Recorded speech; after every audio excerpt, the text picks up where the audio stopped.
And the Columbia Police Department is adjusting as nearly 10% of its staff is out due to COVID-19. Those staff members are either in quarantine or isolation. And now the department is working to make sure there are enough officers on the street.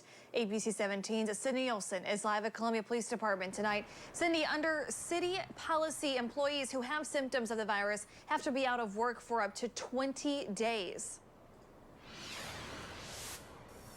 Deb Lucas, that timeline depends on whether or not that person was severely immunocompromised and when their symptoms first appeared. Now, with almost 26 people out, the department is changing the way that it responds to some calls.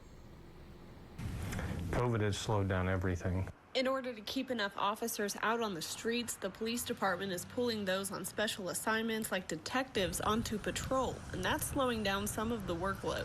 Our interviews, the way that we conduct interviews, the way that we do canvasses, all of those things are impacted by COVID because we're trying to reduce face-to-face contacts. CPD has also started taking some reports of non-life-threatening crimes over the phone or online in an effort to limit their responses. CPD is looking at the COVID pandemic in 3 tiers. First is reducing the volume of what officers respond to. Second, pulling people off special assignments and onto patrol.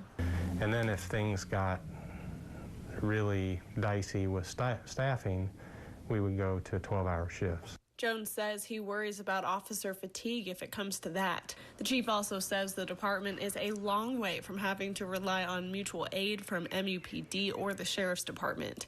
Sergeant Brian Lear with the Sheriff's Department said in a statement today, quote, "We haven't had formal discussions on this topic other than we are always open to helping as we can."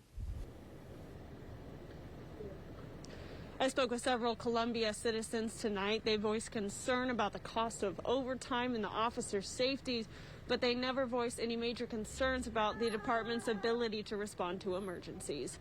Reporting live in Columbia, Sydney Olson, ABC 17 News. Sydney, thank you. Chief Jones says the department has not changed the way it responds to violent crimes like shootings.